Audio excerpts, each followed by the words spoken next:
কি এগুলো? গল্পের বই। এগুলো হলো কোরআনের গল্প। দেখো এখানে হযরত ইয়াকুব আলাইহিস সালামের গল্প। দেখি বইটার নাম, দেখি বইটার নাম হলো অলৌকিক স্বপ্ন। অলৌকিক স্বপ্ন। চলো বইটা দেখি, বইটা পড়ি, চলো। হ্যাঁ, এটা তো হয়েছে তো না, এটা আমরা একটু পড়ি, বাবা একটু তোমাকে পড়ে শোনাই, ঠিক আছে? চলো। ওয়াও। হ্যাঁ, এখানে কি বলা আছে? হযরত ইয়াকুব আলাইহিস সালামকে আল্লাহ তাআলা অনেক সন্তান দিয়েছিলেন। তিনি ছিলেন আল্লাহর নবী। তার সন্তানদের একজন ছিল, এটা লায়ন, এটা বেয়ার, এটা বেয়ার। হ্যাঁ, তার সন্তানদের একজন ছিল হযরত ইউসুফ আলাইহিস সালাম। তিনি খুবই সুন্দর এবং দয়ালু ছিলেন। ইয়াকুব আলাইহিস সালাম তাকে খুব ভালোবাসতেন। ইউসুফ আলাইহিস সালাম এর আরও 10 জন বড় ভাই ছিল। তারা তাকে হিংসা করত, কারণ ইয়াকুব আলাইহিস সালাম ইউসুফ আলাইহিস সালামকে তাদের চেয়ে বেশি ভালোবাসতেন। ভিডিও করছে। হ্যাঁ, একদিন রাতে ইউসুফ আলাইহিস সালাম একটি স্বপ্ন দেখেছিলেন। স্বপ্নটা হ্যাঁ, স্বপ্ন দেখছিলেন যে সূর্য এবং চাঁদ 11টি তারা তাকে সেজদা করছে। ইউসুফ আলাইহিস সালাম এই স্বপ্নের কথা বাবাকে জানান। বাবা, স্বপ্নগুলো আচ্ছা, দেখো ইউসুফ আলাইহিস সালাম একটা স্বপ্ন দেখছে যে সূর্য চাঁদ এবং 11টি তারা তাকে সেজদা করছে।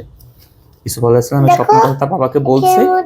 তো ইয়াকুব আলাইহিস সালাম বুঝে গেছে যে এটা আল্লাহর পক্ষ থেকে একটি নিদর্শন। তিনি ইউসুফ আলাইহিস সালামকে সতর্ক করলেন স্বপ্নের কথা কাউকে না বলার জন্য, কারণ এই স্বপ্নের কথা শুনলে তার ভাইয়েরা তাকে আঘাত করতে পারে। বুঝতে পারছো? তবু তার ভাইয়েরা তার স্বপ্নের কথা জেনে ফেললো। স্বপ্নের কথা শুনে তারা খুব রেগে গেল। তারা চায়নি ইউসুফ আলাইহিস সালাম বাবার প্রিয় সন্তান। হ্যাঁ, স্কাইতে, স্কাই না স্টার, কি এগুলো? স্টার। হ্যাঁ, সন্তান হোক। তারা নতুন ফোন দিয়ে আঁটলো। ইউসুফ আলাইহিস সালামকে তাদের সাথে ভেড়া চড়তে যেতে বললো। ইউসুফ আলাইহিস সালাম তার ভাইদের সাথে ভেড়া চড়াতে বাড়ি থেকে অনেক দূর চলে যায়। যে বাড়ি, এটা হলো বাড়ি বুঝাইছে। এটা হলো একটা কাপ, পেয়ালা এরকম, ঠিক আছে? ইউসুফ আলাইহিস সালামকে মেরে ফেলার উদ্দেশ্যে তার ভাইরা তাকে একটি গভীর কূপে ফেলে দেয়। আল্লাহ, কূপে ফেলে দিছে ইউসুফ আলাইহিস সালামকে, বুঝছো? তারা ভেবেছিল কিভাবে ফেলে দিছে? ওই যে ষড়যন্ত্র করে ফেলে দিছে। কিভাবে? এরকম করে ধরে, পানির কূপ থাকে, কূপের মধ্যে থেকে, আগের যুগে কূপ ছিল, কূপের মধ্যে থেকে পানি উঠাতো, এই যে দড়ি দিয়ে টেনে টেনে পানি উঠাতো। তো ইউসুফ আলাইহিস সালামকে ওই কূপের মধ্যে ফেলে দিছে। কিভাবে? এভাবে ধরে ফেলে দিছে। এখন ইউসুফ আলাইহিস সালাম তো ওখানে মরে যেতে পারতো, কিন্তু মহান আল্লাহর পরিকল্পনা ছিল ভিন্ন। ইউসুফ আলাইহিস সালাম সে সময় একদল পথিক পানি নিতে ওই কূপের কাছে এলো। তারা পানি সংগ্রহের জন্য কূপের মধ্যে বালতি ফেললো। সে বালতির মাধ্যমে উপরে ইউসুফ আলাইহিস সালাম উঠে এলেন। পথিকরা ইউসুফ আলাইহিস সালামকে সঙ্গে নিয়ে মিশরের এক ধনী ব্যক্তির কাছে বিক্রি করে দিল। ইউসুফ আলাইহিস সালাম দাস হওয়া সত্ত্বেও, মাথা দেখি তো, মাছ এখানে। হ্যাঁ, তিনি আল্লাহ তাকে সম্মান দিয়েছেন। তিনি ইউসুফ আলাইহিস সালামকে জ্ঞানী সুদর্শন করেছিলেন। ধনী ব্যক্তি স্ত্রী ইউসুফ আলাইহিস সালামকে খুব পছন্দ করত। সে ইউসুফ আলাইহিস সালামকে ফাঁদে ফেলার চেষ্টা করলো।